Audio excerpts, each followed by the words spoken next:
So hello everyone, welcome to another session of NCERT chemistry. First session tut ami first topic to discuss korisu. We are discussing the first chapter of class 12, that is solutions. And yeah, jodi agor video to jodi bhal paisa ba useful hoise, please make sure you share it with your friends and like this video as well. Right, so let's discuss the second topic, which is concentration of solutions. Okay, a concentration of solutions.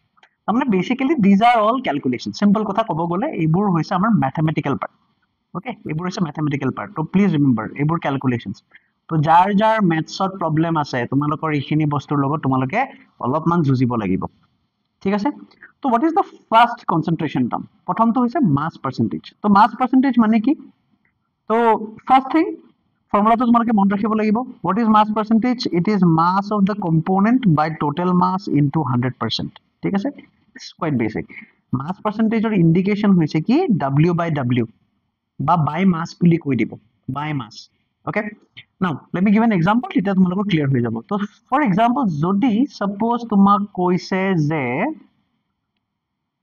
for example যদি তোমাক এনেকে কয় যে 10% solution of let's say sugar or glucose in water by mass কেতিয়াবা by mass বুলিও ক'ব পাৰে আৰু কেতিয়াবা এটোকে W by W বুলিও ক'ব পাৰে। তো ইয়াৰ মিনিংটো কি হ'ব? সিম্পল, 10% solution মানে হৈছে 10 gram of glucose. Okay, glucose or লগত আৰু কি আছে? আৰু আছে water, মানে বাকিখিনি 90 gram পানী থাকিব লাগিব তাত, 90 gram পানী। টোটাল কিমান হৈ গ'ল? টোটাল 100 gram of solution হৈ গ'ল। Please remember this. Okay, এইটো মন ৰাখিব লাগিব যে টোটাল solution হৈছে 100 gram। এইটো হৈ গ'ল টোটাল mass of solution, এইটো হৈ গ'ল mass of solute আৰু এইটো বেছিকৈ আছে গতিকে this is solvent। একদম সিম্পল লজিক হৈছে এইটো। Okay, এইটো হৈছে mass percentage। ঠিক তেনেদৰে চোৱা, what is the next topic? The next topic is volume percentage. তো যেনেকে আমি mass percentage পালো ঠিক তেনেদৰে এবাৰ ভলিউম হৈ যাব। তো গ্ৰামৰ জায়গাত আমাৰ ml আহি যাব। সিম্পল, ডিফাৰেন্সটো সেইটোৱে। তো এইটো হৈছে ফৰ্মুলাটো তোমালোকে চাই লোৱা। Okay, volume percentage আমি ক্যালকুলেশনস কৰিম তেতিয়া ক্লিয়াৰ হৈ যাব। এটা জাস্ট মই ৰান থ্ৰু কৰি দিছো আৰু। ঠিক আছে, তো अगेन ভলিউম পাৰ্সেন্টেজ মানে কি হ'ব? अगेन ইয়াৰে চোৱা, তোমাক যদি কয় যে 10% solution of ethanol in water by volume বা V by V এনেকে কৈ দিব পাৰে। তেতিয়া তুমি अगेन কি বুজিব লাগিব? 10% মানে হ'ব 10 ml ethanol। Okay, 10 ml ethanol, বাকিখিনি হ'ব পানী, টোটাল ভলিউমটো হৈ যাব 100 ml। সিম্পল, টোটাল ভলিউম হৈ গ'ল 100 ml। তো বাকিখিনি পানী মানে একচুৱেলি আমি বুজিয়ে পাম আৰু 10 ml যদি ইথানল আছে বাকিখিনিনো কিমান হ'ব? 90 ml পানী। So this is our volume। ঠিক আছে, this is our volume by volume percentage। Next আমাক কি দিছে চোৱা, নেক্সট আমাক কৈছে এফালে আছে mass by volume percentage। এইটো বেছি ইম্পৰ্টেন্ট নহয়, ঠিক আছে, এইটো ইমান এটা আমি মাথা মাৰিব নালাগে। ঠিক আছে, this is kind of important। parts per million to কেতিয়া ইউজ হয় আমাক সোধে। কেতিয়া ইউজ হয় চোৱা, when it is present in trace quantities। trace মানে মন ৰাখিবা দেই, trace মানে বহুত কম, trace মানে হৈছে minute, একদম কম। তাৰমানে যাক তুমি নৰ্মেল অৱস্থাত যদি তুমি জোখা, তুমি ইয়াৰ ভ্যালুবোৰ মানে এনেকুৱা ধৰণৰ পাবা। ধৰা 3 into 10 to the power একেবাৰে -6, 2.5 into 10 to the power -8, একদম সৰু ভ্যালুজ দেখিছানে? -6, -8 এইবোৰক কয় ট্ৰেচ। তো তেতিয়া আমি ডাইৰেক্ট নুজুখি পেলাই পাৰ্টস পাৰ মিলিয়নত জোখো। তো কেতিয়াবা ডাইৰেক্ট কোৱেশ্চন এইটোৱে সোধে যে পাৰ্টস পাৰ মিলিয়ন কেতিয়া ইউজ হয়? when solids বা solutes are present in small concentration। they are present in small concentration। ইয়াত তোমালোকে দেখিছাই নহয় এইবোৰ, এই 5.8 গ্ৰাম per 10 to the power 6 গ্ৰাম। তাৰমানে কি 1 মিলিয়ন গ্ৰামৰ ভিতৰত অকল 5.8 গ্ৰাম আছে। বুজি পাইছানে? It's a very small quantity. তেতিয়াহে এইটো ইউজ হয়। তোমালোকে PPMটো তোমালোকে যদি কাৰোবাৰ ঘৰত বাইক বা গাড়ী যদি আছে, তাৰে পলিউশ্যন চাৰ্টিফিকেটখন তোমালোকে এবাৰ পঢ়ি চাবাচোন। পলিউশ্যন চাৰ্টিফিকেটখন এবাৰ পঢ়ি চাবা, পলিউশ্যন চাৰ্টিফিকেট, তাত তোমালোকে দেখিবা PPM।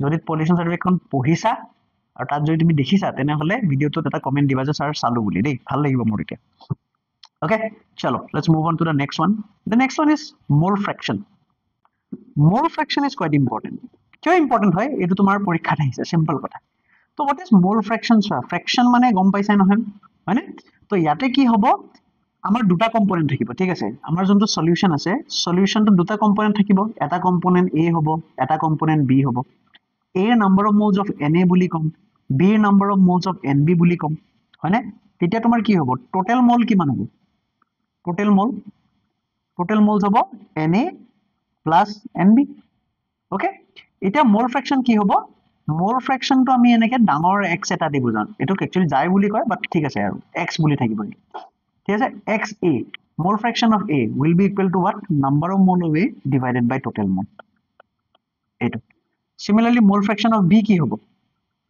mole fraction of B কি হ'ব Nb divided by Na plus Nb তো ইয়াতে আমি number of moles to উলাব লাগিব ঠিক আছে ইয়াতে আমাৰ কিছুমান সামত আমাক নাম্বাৰ অফ মোলটো উলাব দিব তো এইটো অকমান তোমালোকৰ কাৰণে ধৰিলা এক্সট্ৰা কাম এটা হ'ব আৰু এটা বস্তু অবজাৰ্ভ কৰা চোৱা যদি তুমি এই দুটা যদি এড কৰি দিয়া ঠিক আছে তাৰ মানে কি কৈছো this plus this তেনেহলে আমাৰ 1 আহিব হয় নহয় এইটো যদি এড কৰি দিয়া 1 আহিব তো তেতিয়া তুমি xb নুলালেও কথা নাই হয়নে তুমি যদি সাপোজ xa উলালা তেতিয়া হলে অটোমেটিক্যালি 1 - xa কৰিলে xb উলাবনে হয় নহয় তুমি সাপোজ xa উলাইছা আৰু তুমি জানা যে xa + xb 1 হয় তো গটিকে আমি xb ডাইৰেক্টলি 1 - xa কৰি দিব পাৰো মানে আমি ডাইৰেক্টলি 1 - xa কৰি দিলে আমাৰ সলিউশনটো উলাই যাব এটো তো হেনেকে মই xa আৰু xb উলাব পাৰো okay সদায় মন ৰাখিবা the sum of all the mole fractions is unity net sum to সদায় 1 হ'ব so that is please that is extremely important okay তোমার টাইম বহুত বাঁচিব ঠিক আছে নে তো let me see if I can give you a question on this yes look at this question এই কোৱেশ্চনটো চোৱা কি কৈছে আমাক so calculate the mole fraction of benzene হয়নে mole fraction of benzene বুলি কৈছে in a solution containing 30% by mass in carbon tetrachloride 30% by mass in carbon tetrachloride তো ইয়াতে তোমালোকে এটা বস্তু অবজার্ভ কৰা ফাৰ্স্ট গিভেন টু চোৱা তুমি গিভেনত কি আছে চোৱা সলিউশনটোত আছে বেনজিন আৰু কাৰ্বন টেট্ৰাক্লৰাইড ওকে তো কি আছে বেনজিন আছে in carbon tetrachloride হৈছে CCl4 okay কিমান পার্সেন্ট আছে এটো বেনজিন আছে 30% by mass তো 30% by mass মানে কি অটোমেটিক্যালি আমি কি গম পালো যে there is 30 gram of benzene হয় না আৰু বাকিখিনি হৈছে কাৰ্বন টেট্ৰাক্লৰাইড বাকিখিনি মানে কি তাৰ মানে 70 গ্ৰাম কাৰ্বন টেট্ৰাক্লৰাইড হয়নে টোটাল সলিউশনটো হৈ গল 100 গ্রাম সলিউশন এটা আমি গম পালো এতিয়া মুক কি ওলাব দিছে মোল ফ্ৰেকশন তো মোল ফ্ৰেকশন ওলাবলে মই প্ৰথমতে নাম্বাৰ অফ মোলস ওলাই ল'ব লাগিব নালাগে হয় নহয় তো মোল ফ্ৰেকশন যেহেতু ওলাব লাগে মুক লাগে মোল ফ্ৰেকশন অফ বেনজিন ঠিক আছে মুক লাগে mole fraction of benzene this will be equal to what number of moles of benzene divided by number of mole of benzene plus number of mole of carbon tetrachloride এটো মুক লাগে তো এটা মই number of mole of benzene ওলাব লাগিব নহয় হয় তো number of mole of benzene কেনেকে ওলাই চা number of mole formula কি আছিল benzene Bn লিখি দিছো this is equal to given mass of benzene by molar mass of benzene benzene or given mass কিমান আছে benzene or given mass হৈছে কিমান 30 গ্রাম তো এটুত আহিব 30 গ্রাম okay molar mass of benzene মোক লাগিব নহয় তো molar mass of benzene কি হয় আমি কেনেকে ওলাম